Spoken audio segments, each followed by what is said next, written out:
ઉત્પત્તિ 15:5.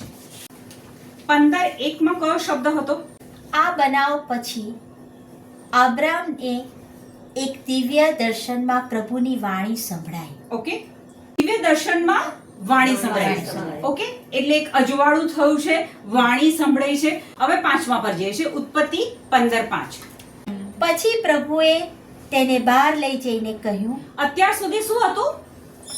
દિવ્ય દર્શનમાં એક વાણી સંભળાઈ, હું તારી ઢાલ છું, બદલો મળનાર છે.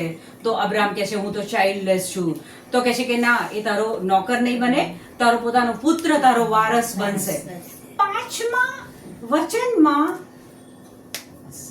કોઈ વાણી એકલી હોય, ફક્ત વાણી સંભળાઈ હોય, તો આ 5મા વચનમાં શું કહે છે? પછી પ્રભુએ તેને બહાર લઈ જઈને કીધું. ડિન્ઝી ઊભી થા, ફટ જલ્દી. પ્રકાશભાઈ આવે છે કે નહીં એ જોજો. વિષય ત્યાં બંને જણ આવે છે. ઇમેજિન કરો કે આ અબ્રાહમ છે. આ વચન અનુસાર પ્રભુએ તેને બહાર લઈ જઈને કહ્યું.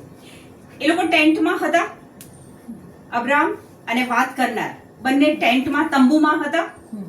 હવે વાર્તાલાપ થાય છે. અબ્રાહમ કહે છે હું તો ચાઇલ્ડલેસ છું, મારો નોકર મારો વારસ બનશે. ત્યારે પ્રભુ કહે છે તારો નોકર નહીં બને, તારો પોતાનો પુત્ર બનશે. હવે પ્રભુને ખબર હતી કે આની શ્રદ્ધા મારે વધારવી પડશે.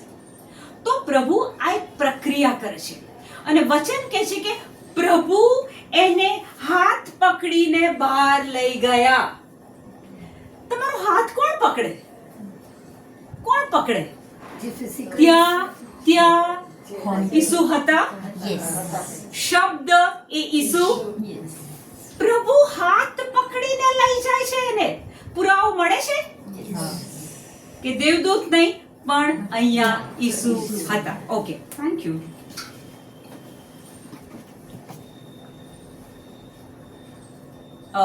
વચન કહે છે કે અબ્રામને પ્રભુની વાણી સંભળાઈ. પ્રભુની વાણી એટલે શબ્દ, શબ્દ એટલે ઈસુ, અને ઈસુ ત્યાં હાથ પકડીને બહાર લઈ જાય છે. હેવ યુ એવર ઇમેજિન કે અહીંયા આ ઈસુ આપણને પણ ક્લિયર છે કે પ્રભુની વાણી એ શબ્દ છે અને શબ્દ એ ઈસુ છે. જ્યાં સુધી એ ઈસુ નામ નહોતું મળ્યું ને, ત્યાં સુધી જૂના કરારમાં પ્રભુના દૂત તરીકે, ધ એન્જલ તરીકે એમને ઓળખવામાં આવે છે કે એમને બોલાવવામાં